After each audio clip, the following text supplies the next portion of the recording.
Hello everyone, this is me Sadia है और मैं आपके लिए लेकर आई हूँ एक और रीडिंग जो कि होगी उन लोगों के लिए जो जानना चाह रहे हैं नो कांटेक्ट में रहते हुए कि क्या आपका पर्सन आपके बगैर खुश है, हाँ या ना। तो ये रीडिंग डेफिनेटली आप देख सकते हो। रीडिंग शुरू करने से पहले रिमाइंड करवा दूँ कि ये एक जनरल रीडिंग है। अगर आपको पर्सनलाइज रीडिंग लेनी है तो रीच आउट कर सकते हो। ईमेल आईडी डिस्क्रिप्शन बॉक्स में गिवन है। सो जो भी स्पेसिफिक समवन है जिसके साथ आप नो कांटेक्ट में हो, क्या ये पर्सन आपके बगैर खुश है, हाँ या ना।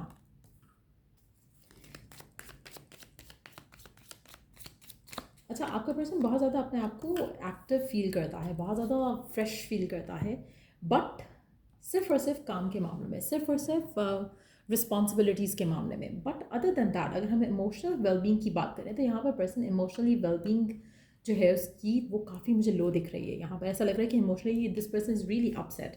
काम, रिस्पॉन्सिबिलिटी बिजी रखती हैं आपके पर्सन को, but at the same time अगर हम इमोशनल फुलफिलमेंट की यहाँ पे बात करें वो यहाँ पर मिसिंग दिख रहा है। Let's see more cards here. क्या चल रहा है आपके पर्सन की लाइफ में राइट नाउ, क्या चल रहा है उसकी लाइफ में राइट नाउ। अच्छा, वो अपनी लव लाइफ को लेकर काफ़ी अपसेट है, चाहे उसकी ज़िंदगी में कोई और पर्सन था आपके बाद या नहीं। वो अपनी लव लाइफ के बारे में जब भी सोचता है, इमोशनल फुलफिलमेंट के बारे में जब भी सोचता है, उसको बहुत ज़्यादा एक अनसेटलिंग सी एनर्जीज फील होती हैं। आप में से कुछ लोगों के लिए पर्सन शायद शादी करना चाहता है, पर्सन शायद रिश्ते में आना चाहता है, लेकिन उसके लिए लाइफ आसान नहीं हो रही है। चाहे वो आपसे शादी करना चाहता है, चाहे वो किसी और से शादी करना चाहता है, लेकिन इस पर्सन के लिए इसकी लाइफ आसान नहीं हो रही है। बहुत ज़्यादा पर्सन सोचता है, एक एक स्लीपलेस एनर्जी जो है वो दिख रही है यहाँ पर, रेस्टलेसनेस दिख रही है आपके पर्सन के अंदर towards life in general, towards love life in general. Let's see के आपका पर्सन आपके बारे में नो कांटेक्ट में क्या सोच रहा है, सोच भी रहा है या नहीं। लेट्स सी, क्योंकि ऐसा लग रहा है कि पर्सन खुश नहीं है, बिजी रखता है अपने आप को, इमोशनल फुलफिलमेंट मिसिंग है। तो लेट्स सी कि आपको लेकर क्या सोचता है नो कांटेक्ट में रहते हुए। अच्छा, आपके बारे में जब सोचता है या बात करने का सोचता है, उसको लगता है कि आप दोनों के दरमियान में बहुत ज़्यादा फाइट्स होती आई हैं और आगे भी हो सकती हैं। आपका प्यार वो डेफिनेटली मिस करता है, पर एट द सेम टाइम क्या वो फिर से लीप ऑफ फेथ लेकर इस कनेक्शन में आना चाहेगा। क्या वो फिर से इस कनेक्शन को चांस देना चाहेगा। टू बी ऑनेस्ट ऐसा मुश्किल लग रहा है, ऐसा लग रहा है कि no doubt yes they love the love that you have given, लेकिन at the same time to fall in love with you again, या इस कनेक्शन को फिर से एक चांस देना, मुझे लग रहा है कि उस चीज़ को सोचकर पर्सन जो है सोचता है कि नहीं, इट्स बेटर कि मैं किसी और रिश्ते में जाऊँ, किसी न्यू कनेक्शन में जाऊँ than going back to you. क्योंकि कहीं ना कहीं उसको लगता है कि व्हाट्स डन इज़ डन। उसका थॉट प्रोसेस या थॉट या माइंडसेट ये हो सकता है कि जो एक चीज़ हो चुकी है, let's not go back to the past. तो उसका माइंडसेट ऐसा हो सकता है जिसकी वजह से अगर वो खुश नहीं भी है अपनी करंट सिचुएशन में, वो आपके बारे में या आपकी तरफ लीप ऑफ फेथ लेकर एक एक्शन लेना के पॉइंट ऑफ व्यू से ऐसा लग रहा है कि दे दे चाहे वो आपको मिस करते हैं, आपके प्यार को मिस करते हैं, लेकिन आपको या इस कनेक्शन को फिर से चांस नहीं देना चाहते। लेट्स सी मोर, क्या चल रहा है उसकी लाइफ में। अच्छा, आपका पर्सन अपनी लाइफ में आगे ज़रूर बढ़ना चाहता है कि वो अपनी लव लाइफ में आगे बढ़े, लेकिन are they getting lucky in love again आपके अलावा, इन टर्म्स ऑफ कि किसी और के साथ अगर वो रिश्ता बनाना चाहते हैं तो क्या they can get lucky in love.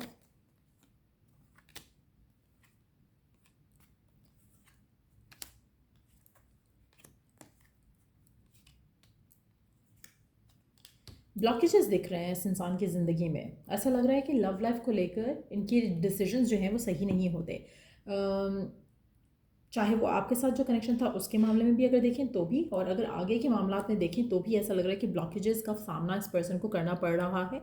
अगर ये किसी और के साथ मूव ऑन करना चाह रहे हैं या कर चुके हैं, ऐसा लग रहा है उस रिश्ते में इनको ब्लॉकेजेस का सामना करना पड़ेगा।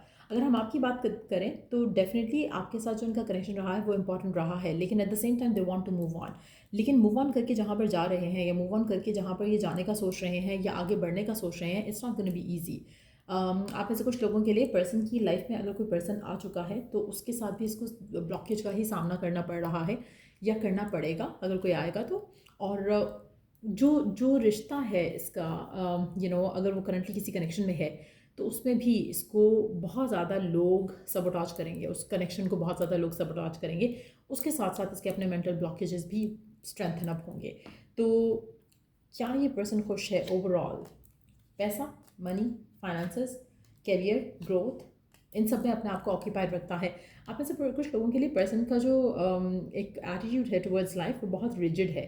जो ये चाहता है वो ये करता है या करना चाहता है, वही उन्हीं चीज़ों के ऊपर ये टाइम अपनी एनर्जी इन्वेस्ट करता है। सो गिवन सर्कमस्टांसिस में ऐसा लग रहा है कि आपका पर्सन बहुत ज़्यादा they don't have right friends, true friends नहीं है इसकी ज़िंदगी में, और कहीं ना कहीं अपनी ज़िंदगी में अपने आप को काम और ऐसी चीज़ों में उलझा के रखता है। पर्सनल लाइफ या पर्सनल लव लाइफ इसकी बहुत ज़्यादा मेस्ड अप है। लेट्स सी कि क्या ये पर्सन आपके पास वापस आएगा इन एनी पॉसिबल केस। क्या ये पर्सन आपके पास वापस आएगा? लग नहीं रहा। ऐसा लग रहा है कि रिगार्डलेस ऑफ द फैक्ट कि इसकी लाइफ में कुछ नहीं वर्कआउट कर रहा, ये स्टिल आपके पास वापस आता मैं नहीं देख रही हूँ। इसका मानना यही है कि once something is done, it's done forever. तो कहीं ना कहीं वो एक थॉट है इसकी, चाहे वो आगे भी मिस्टेक पे मिस्टेक करे रिलेशनशिप में वो, लेकिन पास्ट को नहीं देखेगा। That's what I am picking up very strongly. तो लग रहा है कि आपको भी शायद अपनी ज़िंदगी में आगे बढ़ जाना चाहिए, क्योंकि जो भी स्पेसिफिक समवन है जिसके साथ आप नो कॉन्टैक्ट में हो राइट नाउ, ऐसा लग नहीं रहा कि पर्सन आपके पास आएगा। ऐसा लग नहीं रहा कि पर्सन आपको चांस देगा या आपके पास होना चाहता है या इस कनेक्शन को चांस देना चाहता है, चाहे वो आपके प्यार को मिस करे या नहीं करे। लेकिन ये पर्सन एक ऐसा पर्सन हो सकता है जो कि पास्ट को कभी भूलता नहीं है। एक कुछ लोग होते हैं ना जो हील कर जाते हैं, फॉरगेट एंड फॉरगिव कर जाते हैं। This is not like that kind of a person. तो मुझे लग रहा है कि ये पर्सन अपने मेंटल ब्लॉकेजेस को या आपके साथ जो इसका रिश्ता रहा है उसमें जो भी एंडिंग रही उसको बहुत ज़्यादा लेकर साथ चलेगा। तो इसलिए ये they don't want to go back to you, they don't want to reconnect with you उस तरह से इमोशनली अगर हम बात करें या रोमांटिकली अगर हम बात करें। तो ऐसा नहीं लग रहा कि पर्सन आपके साथ रिश्ता जो है वो दोबारा कनेक्ट करना चाहता है। लेट्स सी गिवन सर्कमस्टांसेस में आपके लिए मैसेज क्या है। गिवन सर्कमस्टांसेस में आपके लिए क्या मैसेज है? आप में से कुछ लोग अपनी ज़िंदगी को खुद ब्लॉक कर रहे हैं इस इंसान का इंतज़ार करने के चक्कर में। आपको अपनी ज़िंदगी में आगे बढ़ जाना चाहिए। आप में से काफ़ी सारे लोग आप अपने आप को आइसोलेट रख रहे हो, लोगों से मिल नहीं रहे हो, लोगों के साथ नहीं हो रहे हो, ज़्यादा आउटिंग नहीं कर रहे हो, ज़्यादा ऐसी जगहों पे नहीं जा रहे हो जहाँ पे पॉसिबिलिटी हो सकती है किसी से मिलने की। तो उस सब से अपने आप को आपने निकालना है। मुझे लगता है कि आपको बहुत ज़्यादा डर है कि कोई फिर से आपकी लाइफ में आए और आपको आपकी लाइफ को नेगेटिवली इन्फ्लुएंस करे और आपकी अच्छे मोमेंट्स को जो है वो ख़राब करे आपकी लाइफ में। तो कहीं ना कहीं वो जो फियर है फ्रॉम द पास्ट वो काफ़ी ज़्यादा स्ट्रॉन्ग दिख रहा है। गिवन सर्कमस्टांसेस में आपको अपने आप को इस सर्कमस्टांसेस से निकाल कर अपनी ज़िंदगी में आगे बढ़ना है। अपने आप को इस सिचुएशन से निकाल कर आगे बढ़ो। इस इंसान को अपनी लाइफ से जाने दो। कहीं ना कहीं आप इस इंसान को अपनी लाइफ में रोक कर खुद अपने साथ गलत कर रहे हो। आपको मूव ऑन करने की ज़रूरत है। और आप में से कुछ लोग लिब्रा हो सकते हो, लिब्रा को डील कर रहे हो, जेमिना हो सकते हो, जेमिना को डील कर रहे हो सकते हो। लेकिन एक चीज़ आपको जानने की ज़रूरत है कि अगर आपके साथ एक मिसहैप हुआ है लव लाइफ में, इट डजंट मीन कि आगे भी मिसहैप होगा। कहीं ना कहीं happiness is going to come through, change आएगा आपकी ज़िंदगी में, इमोशनल फुलफिलमेंट आएगी आपकी ज़िंदगी में, लेकिन you have to move on.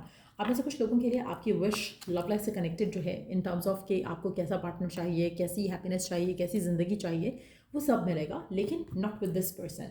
सो ये थी रीडिंग आप लोगों की। अगर आपको हेल्प मिला हो, गाइडेंस मिला हो तो लाइक शेयर सब्सक्राइब जरूर करो। Till I do the next read, take care, bye.